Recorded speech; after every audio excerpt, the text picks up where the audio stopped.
नमस्कार दोस्तों, स्वागत है आप सभी का एक बार फिर बिंदास खबरें में। जी हां, आपको बता दें कि देश और दुनिया से जुड़ी बेहद बड़ी और अहम खबरें निकल कर आ रही हैं। जानेंगे एक एक करके विस्तार से, लेकिन इससे पहले अगर आप भी चाइनीज सामान का बहिष्कार करते हैं तो इस वीडियो को लाइक कीजिए और देखते रहिए।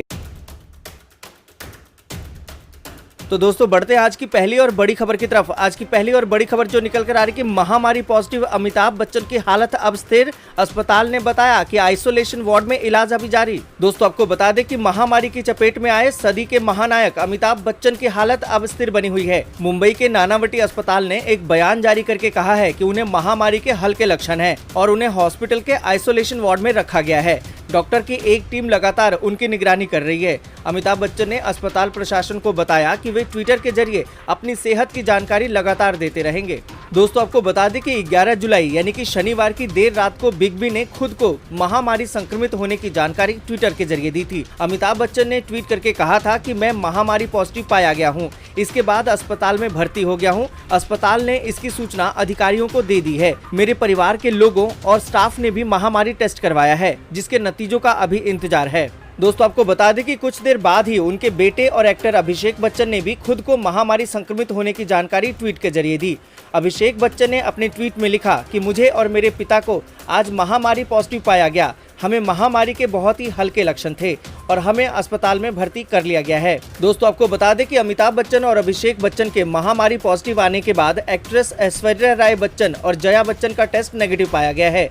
आपको बता दें कि अमिताभ के पॉजिटिव आने के बाद उनके पूरे परिवार और स्टाफ का टेस्ट करवाया गया, जिसमें रिपोर्ट नेगेटिव आई है। ये परिवार और फैंस के लिए खुशी की बात है। हालांकि अभी भी बाकी घर वालों और घर के स्टाफ के टेस्ट रिजल्ट आना अभी बाकी है। दोस्तों, हमारी भी अमिताभ बच्चन और अभिषेक बच्चन के लिए दुआएं हैं कि जल्दी से जल्दी ठीक होकर घर लौट जाएं। और दोस्तों, इस पूरी खबर पर आप क्या सोचते हैं, कमेंट करके जरूर बताएं। दोस्तों, आगे बढ़ने से पहले वीडियो को लाइक और शेयर जरूर कर दें। अगर अभी तक आपने चैनल को सब्सक्राइब नहीं किया है तो सब्सक्राइब करें, बेल के आइकन को दबाएं, ऑल नोटिफिकेशन को जरूर ऑन करें। और इसी के साथ बढ़ते हैं अगली बड़ी खबर की तरफ। अगली बड़ी खबर जो निकल कर आ रही कि रंग लाया भारत का दबाव, पेंगोंग सो इलाके में और हटी चीनी सेना, झील से कुछ नावों को भी हटाया गया। दोस्तों, आपको बता दें कि वास्तविक नियंत्रण रेखा पर भारतीय और चीनी सेनाओं के पूरी तरह से पीछे हटने की प्रक्रिया को अंतिम रूप देने के उद्देश्य से लेफ्टिनेंट जनरल स्तर की एक और दौर की बातचीत से पहले ही चीनी सेना ने फिंगर 4 पर अपनी मौजूदगी और कम कर दी है और पेंगोंग झील से कुछ नावों को हटा लिया है।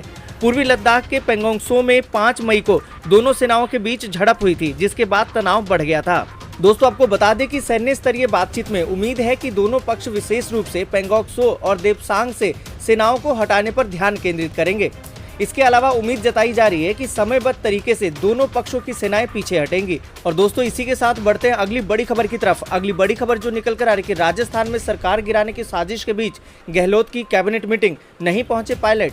दोस्तों, आपको बता दें कि महामारी संकट के बीच राजस्थान की गहलोत सरकार को अपने विधायकों की निगरानी करनी पड़ रही है। आपको बता दें कि मुख्यमंत्री अशोक गहलोत ने आरोप लगाया है कि बीजेपी उनकी सरकार गिराना चाहती है और इसके लिए राज्य बीजेपी नेतृत्व केंद्र के इशारे पर बेशर्मी पर उतर आया है।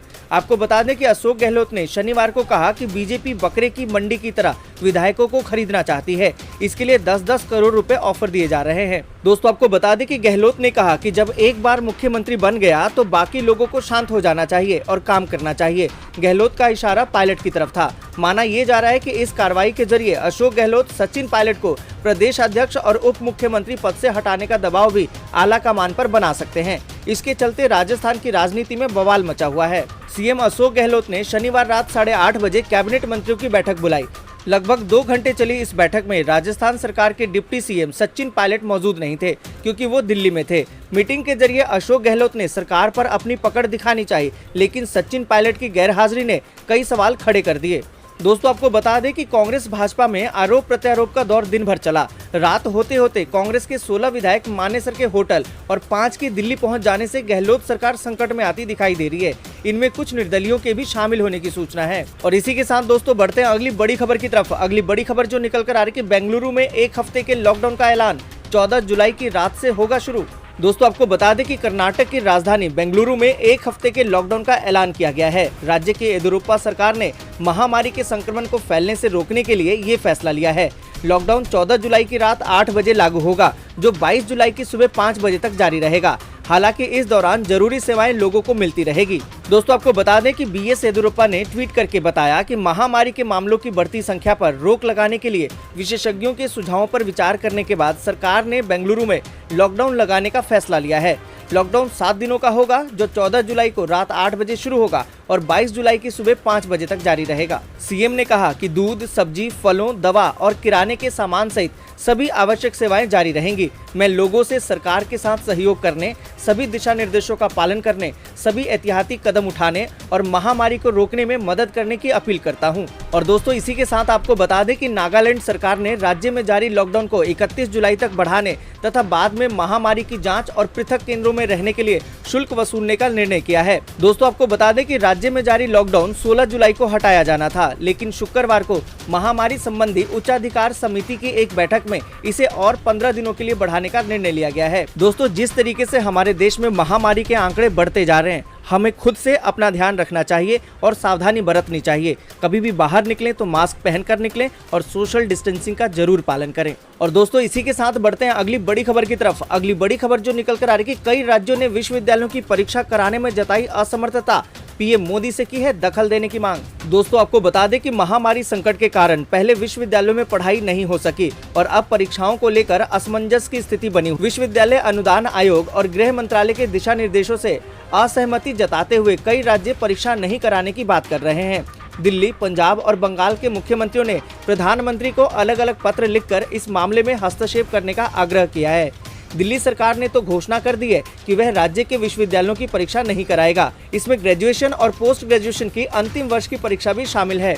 दोस्तों आपको बता दें कि पंजाब के मुख्यमंत्री कैप्टन अमरिंदर सिंह ने भी पीएम को इस मुद्दे पर दूसरा पत्र लिखा है। उनका कहना है कि महामारी के बढ़ते केसों को देखते हुए परीक्षा कराना संभव नहीं है।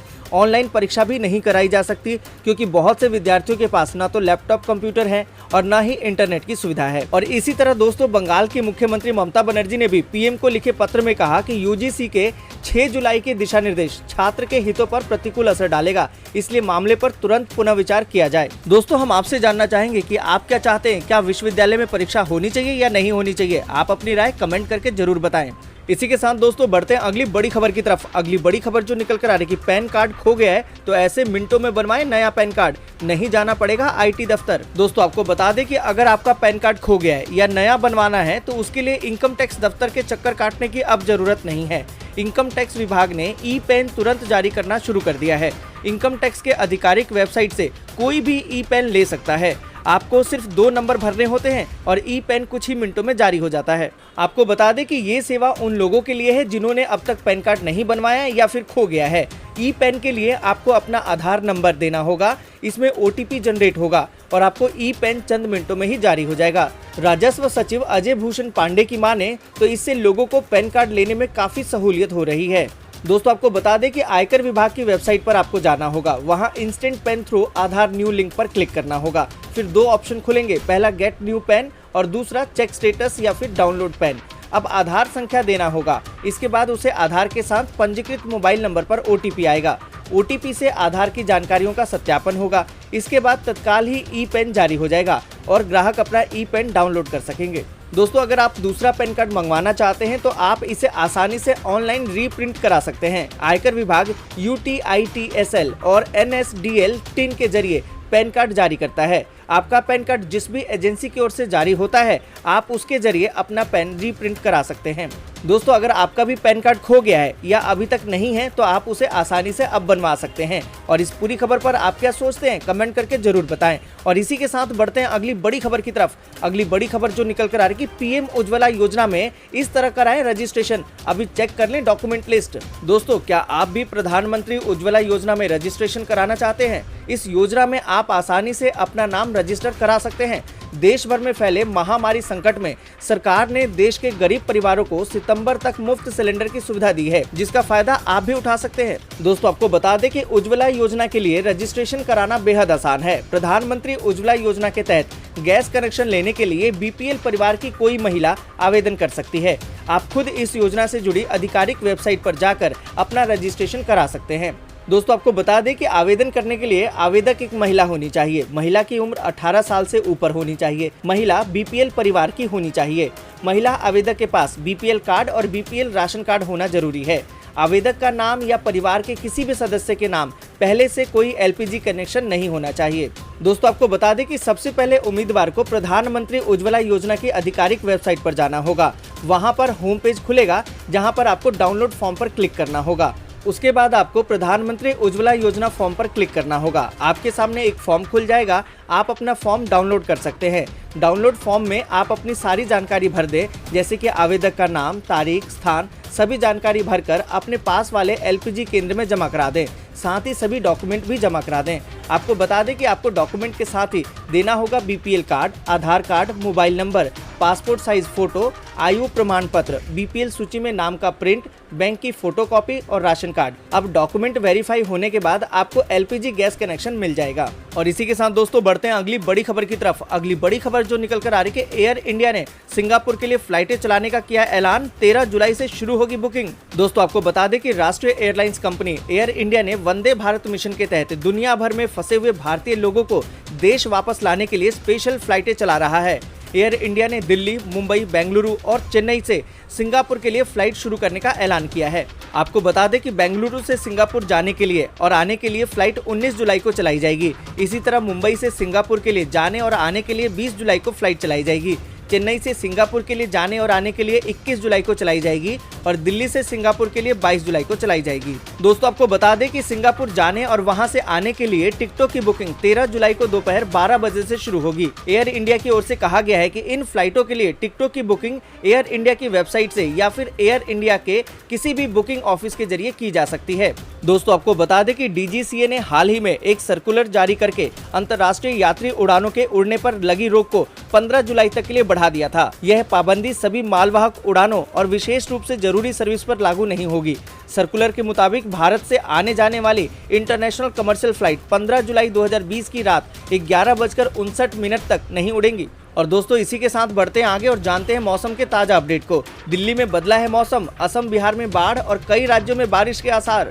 दोस्तों आपको बता दें कि देश में अलग अलग हिस्सों में सावन ऐसा झूमकर आया है कि कई जगहों पर बारिश और बाढ़ से लोग बेहाल हैं। नदियां उफान पर हैं और अपनी हदें तोड़ने पर आमादा हैं। यूपी से लेकर बिहार, बंगाल से लेकर पूर्वोत्तर, महाराष्ट्र से लेकर मध्य प्रदेश तक और असम से अरुणाचल प्रदेश तक कई इलाकों में बारिश से आफत आ गई है। महाराष्ट्र के अकोला में मूसलाधार बारिश ने रिकॉर्ड तोड़ दिए हैं, तो पश्चिम बंगाल के जलपाईगुड़ी में नदियां तांडव मचा रही हैं। अकोला शहर में पिछले कुछ घंटों में 4 मिलियन बारिश रिकॉर्ड की गई है। वहीं देश की राजधानी दिल्ली में हवा चलने के साथ मौसम सुहावना है।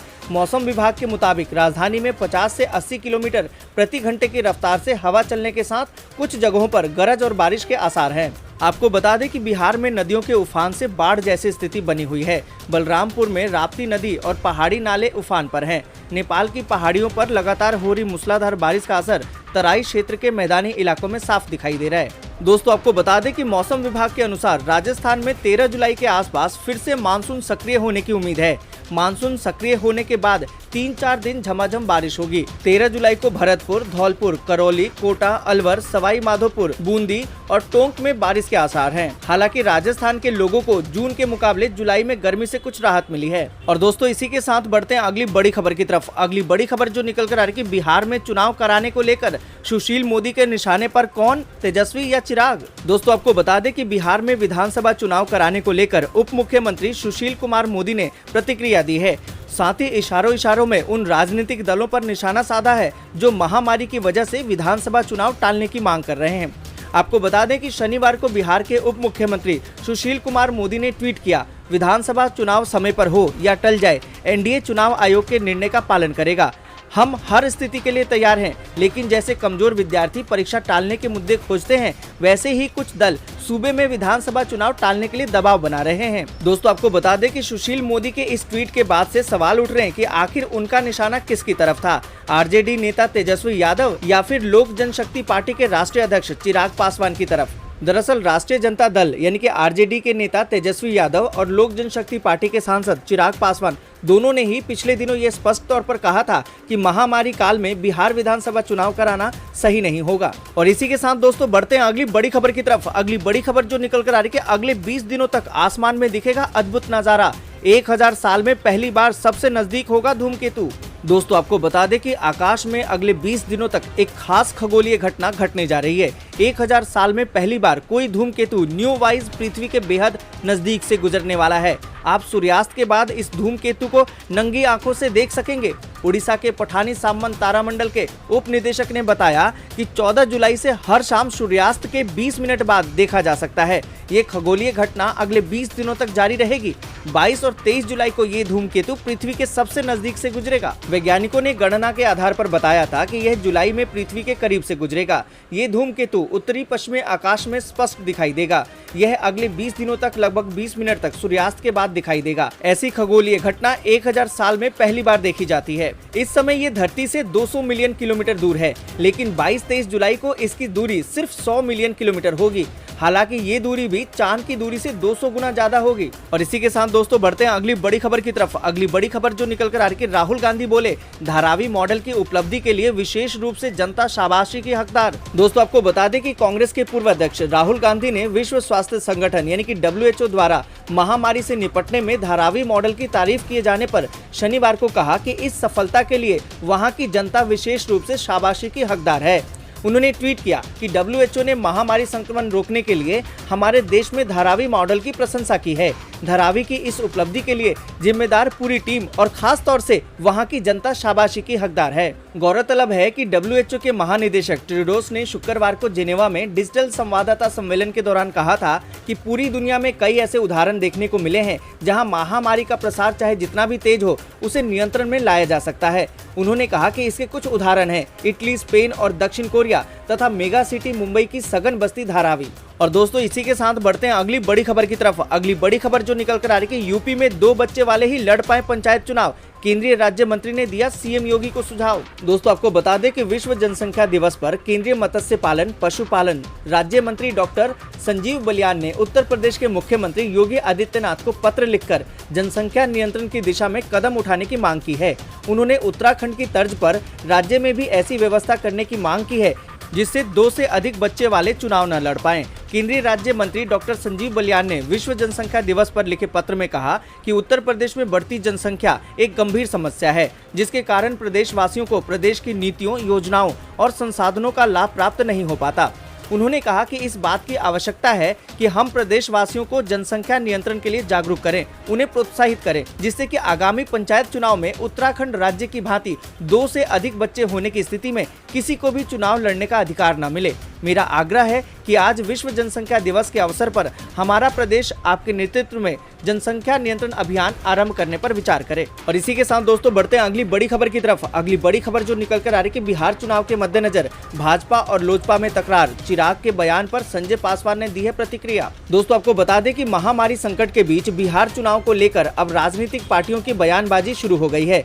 शुक्रवार को लोक जनशक्ति पार्टी के अध्यक्ष चिराग पासवान द्वारा बिहार चुनाव को टालने के संकेत देने पर शनिवार को बीजेपी नेता ने प्रतिक्रिया दी है। बीजेपी नेता संजय पासवान ने कहा कि जो लोग इस तरह की टिप्पणी कर रहे हैं, चाहे वे हमारे सहयोगी हों या विपक्षी, लोकतंत्र में विश्वास नहीं करते। चुनाव आयोग चुनाव कराने में सक्षम है। आपको बता दें कि बीजेपी नेता ने कहा कि ऐसा लगता है कि ये सत्ता में बने रहने के लिए रामविलास जी की रणनीति का हिस्सा है। हमारे वरिष्ठ नेताओं ने कहा है कि एनडीए में सब ठीक है, इसलिए हम भी मानते हैं कि सब ठीक है। एलजेपी के बिना भी बीजेपी और जेडीयू सरकार में रहे हैं। गौरतलब है कि शुक्रवार को चिराग ने कहा था कि यह चुनाव लोगों की जान को खतरे में डाल सकता है और मतदान प्रतिशत भी बहुत कम रह सकता है। दोस्तों आज के लिए बस इतना ही। वीडियो को लाइक और शेयर जरूर कर दे। अगर अभी तक आपने चैनल को सब्सक्राइब नहीं किया है तो सब्सक्राइब करें, बेल के आइकन को दबाएं, ऑल नोटिफिकेशन